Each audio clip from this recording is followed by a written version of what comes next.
নমস্কার, আমি অভিক কর্মকার। আপনাদের বন্ধু এসেছি কোনো ট্রাভেল ব্লগ নিয়ে নয়, সামান্য একটা ঘুরতে যাওয়ার ভিডিও নিয়ে। শরতের শুরুতেই বাঙালির ঢাকে কাঠি পড়তেই মনটা ঘুরু ঘুরু মেজাজে মেতে ওঠে। বাইকে ফিউল ভরাই ছিল, ইঞ্জেক্টর ক্লিনারটা ঢেলে বেরিয়ে পড়লাম সোজা লাল কাঁকড়া বিচের উদ্দেশ্যে। ঘণ্টা দেড়েক গাড়ি ছুটিয়ে নবান্ন ক্রস করে পৌঁছে গেলাম সোজা কোলাঘাটে। একটা স্টপ, কিছু চা কফি। দেখলাম রাস্তাতে আরও অনেক বাইকাররা রোববারের ছুটি এনজয় করতে বেরিয়ে পড়েছে। পথে শুরু হয়ে গেল তুমুল বৃষ্টি।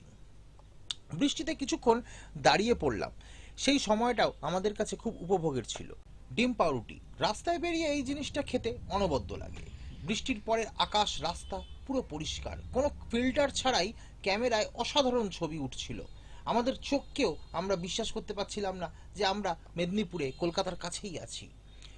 দেখতে দেখতে কিছুক্ষণের মধ্যেই আমরা একটু ডাব খাওয়ার ব্রেকে নেমে পড়লাম। গুগল ম্যাপ অনুযায়ী আমাদের হোটেল আর মাত্র 20 কিলোমিটার। দেখতে দেখতে পৌঁছেও গেলাম হোটেল কোয়েস্ট ইন। এই হোটেলটার বিশেষত্ব হচ্ছে হোটেলটার নিজস্ব একটি বিচ আছে। লোকেশন লাল কাঁকড়া বিচ। দারুণ হাওয়া দিচ্ছিল। আমরা এই বিচটাকে অনুভব করব বলে এই হোটেলটাই আমরা ফাইনাল করে নিলাম। আমাদের এই হোটেলের রুম রেন্ট ছিল খুবই সামান্য, মাত্র 2000 টাকা। ভালো ঘর, বাথরুম, সুন্দর ছোট্ট ব্যালকনিও ছিল। এছাড়াও জানলা দিয়ে ঝাউবন দেখতেও পাওয়া যেত। আমরা জামা কাপড় ছেড়ে একটু ফ্রেশ হয়ে বেরিয়ে পড়লাম সমুদ্রের ধারে সমুদ্রকে উপভোগ করতে। নির্জন ফাঁকা সমুদ্র, কেউ নেই আশেপাশে। এই জিনিসটা আমরা দীঘা বা মন্দারমণিতে গেলে হয়তো পাই না। অনেক লোকের কোলাহল সবসময় ভালো লাগে না। নির্জনতা, নিস্তব্ধতা অনেক বেশি আকর্ষণ করে আমাদের। বৃষ্টি হওয়ার কারণে ওয়েদার খুবই পরিষ্কার ছিল। আমাদের ছবি এবং ভিডিও কোনো কালার গ্রেডিং ছাড়াই খুবই সুন্দর উঠছিল।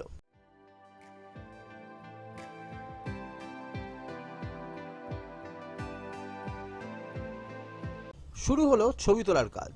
আমাদের সাথে একটি সার্মেও ছবি তোলায় যোগদান করলো। বন্ধুদের বেশ কিছু ছবি স্মৃতি হিসেবে তুলে রাখলাম।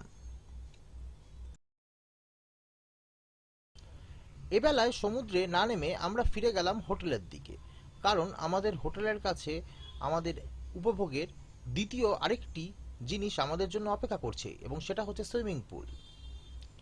কোনো কথা না বলেই সুইমিং পুলে ঝাঁপ দেওয়ার জন্য রেডি হয়ে গেলাম।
হিন্দি গান চলছিল, কিন্তু কপিরাইটের জন্য আমি সেগুলোকে বাদ দিতে বাধ্য হলাম।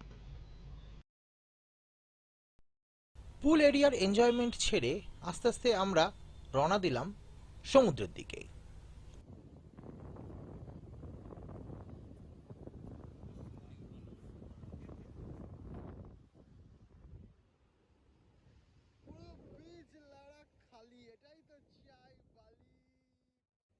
নির্জন বিচের মজাটাই আলাদা, সেটা বলে বোঝানো যাবে না। বুড়ো হয়ে গেছি, আর দাপাদাপি সহ্য করতে পারে না শরীর, তাই একটু রেস্ট। দুপুরবেলা সবাই একটু ঘুম দিয়ে নিলাম। ঘুম থেকে উঠলাম এই সন্ধে 6টা নাগাদ। উঠে পুলে খুব সুন্দর আলো দেখে মনটা বেশ ভালো লাগলো। ঠিক করলাম আশেপাশের কিছু সাইট সিনের জন্য বেরিয়ে পড়া যাক। যেমন ভাবা তেমন কাজ, আমরা বেরিয়ে পড়লাম তাজপুর উদ্দেশ্যে। সন্ধেবেলা মোটরসাইকেল চালাতে বেশ লাগছিল, সুন্দর ফুরফুরে হাওয়া। আমরা এই সময়টাকে খুব ভালো উপভোগ করছিলাম। বন্ধুদের একজন বলল চা খাবো। ঢুকে পড়া হলো একটা চায়ের দোকানে। সেখানে গিয়ে চা, কিছু টুকিটাকি সন্ধ্যের স্ন্যাক্স আমরা খেলাম। তারপর সেখানকার লোকাল লোকেদের কাছ থেকে জানতে পারলাম যে সামনে আছে মেরিন সাইড ড্রাইভ। চলে গেলাম সেখানে। সেখানে গিয়ে দেখলাম এক অপূর্ব সুন্দর দৃশ্য, যেন দীঘার সন্ধেবেলা। সেখানে কিছুক্ষণ সময় কাটিয়ে আমরা ফিরে এলাম মন্দারমণির বিচের কাছে। তখন বাজে রাত্রি 9টা। ঠিক করা হলো কিছু খাবার খেয়েই একবারে হোটেলে ঢুকবো। শরীরও ক্লান্ত বোধ করছে, তাই সেদিনের মতো একটু তাড়াতাড়ি আমরা সবাই ঘুমিয়ে পড়লাম। পরের দিন সকাল হতেই হোটেল চেক আউট করতে হবে। ঠিক সেই সময়তে আমাদের কাছে কমপ্লিমেন্টারি ব্রেকফাস্ট চলে এলো, আলুর পরোটা। সেটা খেয়ে আমরা আবার গাড়িতে আমাদের সমস্ত ব্যাগগুলো বেঁধে ফেললাম। ঠিক করা হলো একটু আশেপাশে ঘুরেই যাব। শরতের সেই কাশফুল দেখতেও পেলাম। আশেপাশে ঘুরতে ঘুরতে আমরা গ্রামের বিভিন্ন জীবনযাপনগুলোকে উপলব্ধ করছিলাম।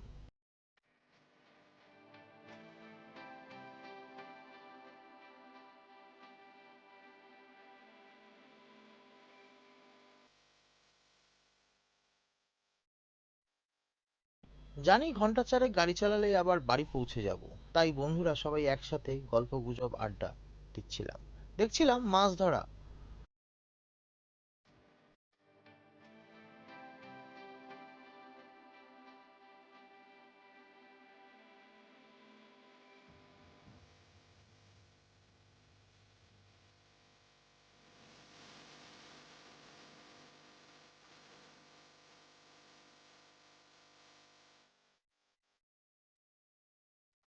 দেখতে দেখতে পেট পুজোর সময় চলে এলো। দুপুরে একটা হোটেলে ঢুকে পড়লাম কাতলা মাছ ভাত খেতে। এবারে ফেরার পালা। আমাদের বাড়ি থেকে লাল কাঁকড়া বিচের দূরত্ব 180-85 কিলোমিটার মতো, সাইড সিন নিয়ে 190 কিলোমিটার। আমার গাড়ি খুব ভালো মাইলেজও দেয়। আমি মাত্র 480 টাকার তেল রিফিল করেছিলাম। রাস্তায় যেতে যেতে দেখলাম কিছু গাছে পেয়ারা।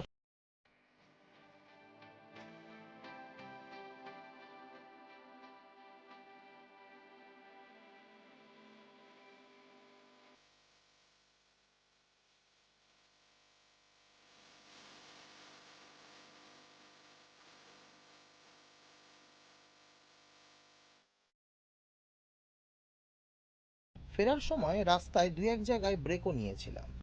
কলকাতায় ঢুকতে ঢুকতে প্রায় সন্ধেই হয়ে গেল। তবে বেশ কিছু স্মৃতি নিয়ে ফিরে এসেছিলাম। সমস্ত কাজের ফাঁকে পরিবার নিয়ে পারলে একবার এই নির্জন সমুদ্র তটটাকে উপভোগ করে যাবে। আবার দেখা হবে। ধন্যবাদ।